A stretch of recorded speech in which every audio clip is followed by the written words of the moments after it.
இந்த விஜய் இப்போ வந்து கடந்த 10 ஆண்டுகளாக, சீமான் வந்து 15 ஆண்டுகளாக அவர் வந்து ஒரு மாற்றாக தூய கரங்களோடு செய்வோம் அப்படின்னு சொன்னால், அவர் இன்னும் அந்த நம்பிக்கைக்கு பாத்திரமாக அவர் எந்திரிச்சு வரல. அது ஏனோ தெரியல. மக்கள் இன்னும் முழுக்க சீமான 2வது ஆப்ஷன் அப்படின்னு நினைக்க மாட்டேங்கிற, மாற்று அப்படின்னு நினைக்கல. அது அவருடைய கோளாறு இல்லை. சீமானுடைய விஷயம் கண்ணோட்டமே வந்து அடுத்த தலைமுறையினர் தான். அப்போ அடுத்த தலைமுறையில் ஆட்சி வச்சுக்கிட்டோம். இப்போ அடுத்த தலைமுறையினர்னா இப்போ வராங்க இல்லையா? அப்படி அல்லம்மா. அதாவதுமா, நாம் வந்து இந்த திராவிட இயக்கங்களை எதற்கு பாராட்டலாம், அல்லது காங்கிரஸ் கட்சியை எதற்கு பாராட்டலாம் அப்படின்னா, ஜனநாயகம் தான் ஒரு நாட்டின் உயிர் நாடியே. அது வந்து தமிழ்நாட்டில் கிராமமாக வேர் விட்டுருக்கு அப்படின்னு சொன்னால் இந்த அரசியல் கட்சிகள் தான் காரணம். நம்ம வெறும் ஊழலுக்காக அவங்கள குறை சொல்லக்கூடாது. ஒவ்வொரு ஊர்லேயும் அந்த கட்டமைப்பு சிறப்பாக இருக்கு, சரிங்களா? அதை அந்த வட்ட செயலாளர் அல்லது இந்த பஞ்சாயத்து ஒன்றியத்தில் யார் இருக்கா, என்ன ஏது அப்படிங்கிறதெல்லாம் ஆளுக்கு ஒரு பதவி. அப்போது அந்த ஜனநாயகம் அங்கிருந்து தான் கிளர்ந்து மேலே நோக்கி வருது.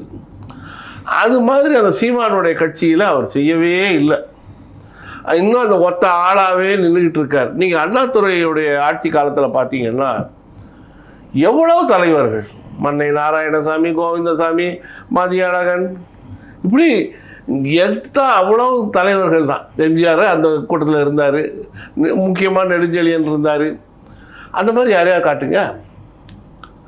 ஆட்சிக்கு வருவதற்கு முன்பே அண்ணாதுரையோட காலத்தில் அல்லது காமராஜர் காலத்தில் எடுத்துக்கோங்க, வரிசையாக இருந்தாங்கல்ல. எத்தனை பேர் இருந்தாங்க?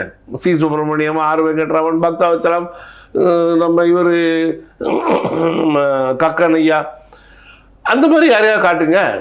யாரையுமே காட்டாமல் நான் 234 பேரை நாங்கள் நிற்க வைக்கிறோம், அதே தொகுதியில் அதே ஆளை திரும்ப நிற்க வச்சிருக்காரானா இல்லை, சரிங்களா?